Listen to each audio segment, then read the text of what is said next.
John here, guys, and today we are talking about why we don't have high-speed digital video in this hobby. Now, this is the follow-up to my giveaway where I posed the challenge to all commenters to come up with the best idea of what should be tackled in FPV next. And so the comment that I chose as the winner came from Hungry Shark FPV, who says that the next challenge that should be tackled should be low latency digital video. That is the final issue we face that hasn't been resolved.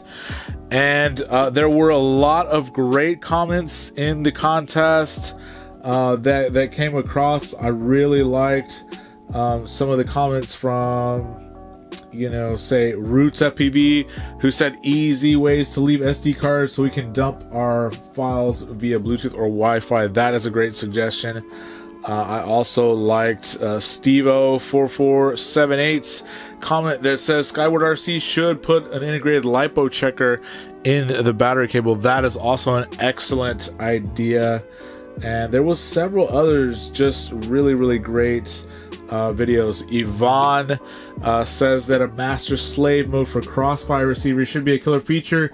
That way you could pair two micro receivers and get diversity for the ultimate long range freestyle. That is also an excellent suggestion, but I don't fly crossover and I don't really fly a long range, so that really wasn't something that I wanted to take on as a challenge to the community. So what does this mean? This means that I am going to be tackling this subject and not just pontificating on why we think that this doesn't exist, but I'm actually going to be reaching out to all the players in the market, see who will talk to us, see what the technology roadblocks are in these cases. Is it the manufacturing? Is it the component sourcing?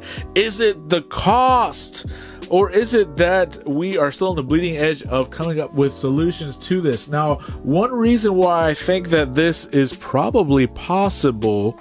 Now, before I get into the actual reasons, let's just talk about the problem. The problem is when anybody wants to see what it looks like to fly a drone, they comment on how crappy it looks. It looks like a Nokia cell phone video recording from 2004. Oh man, and it's true. And that is because when people hear the cost of these goggles, the cost of these drones, the quality of these cameras, and then they see the footage that you're actually seeing, they just look perplexed. Why are you spending money on something that looks so junky? And then you have to explain to people that the reason is because high quality digital video transmission does not yet have low enough latency to be able to get that video feed back to your goggles at the speeds in which we fly. So if you're flying 70, 80, 90, 100 miles an hour through a course or over a tree, you need to be able to make split micro fraction of a second adjustments as you're flying. That means you can have no delay in the video feed. And these type of low resolution analog feeds are the lowest latencies, and they transmit in fractions of a millisecond. And it's very interesting to kind of look at the research on what range the human eye and brain and nervous system can react in fractions of a millisecond, and these are the only things that can currently do that. So what is the next step? Well, the key is that DJI now has a very interesting, a very premium, a very expensive set of goggles.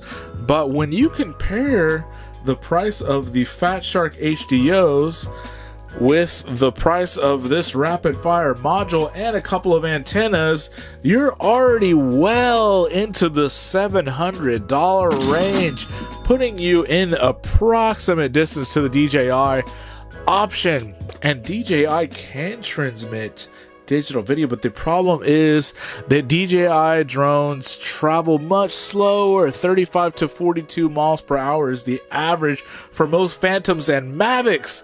So that would not be fast enough latency for us to fly an FPV racing drone, but they are on the right track.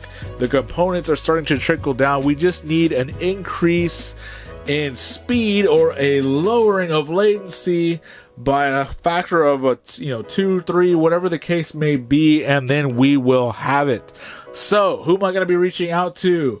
I will be documenting all of this information.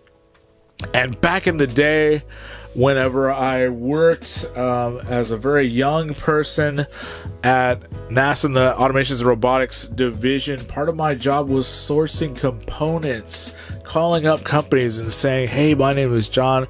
I'm working at NASA. We'd like to get a sample of this product to try it out in our lab. Because, as you might know, that's a government agency and the budget was not unlimited. Not unlike the budget for this YouTube channel, which is essentially zero. So even though I don't work there anymore, I'm gonna leverage that skill set. Now I work more in the sort of clinical arena, so I'm going to be leveraging some of those project management communication skills. I'm going to be reaching out to Fat Shark. I'm going to be reaching out to DJI. I'm going to be reaching out to Emergent RC, the makers of the this module right here. I'm going to be reaching out to UBAD, makers of LaForge, and I'm going to be reaching out to the makers of the TrueD module. Those, in my estimation, are all of the major players in the space, and we will see what commentary we get back from all of those. And I just may include the Clearview folks as well, because they're also innovating.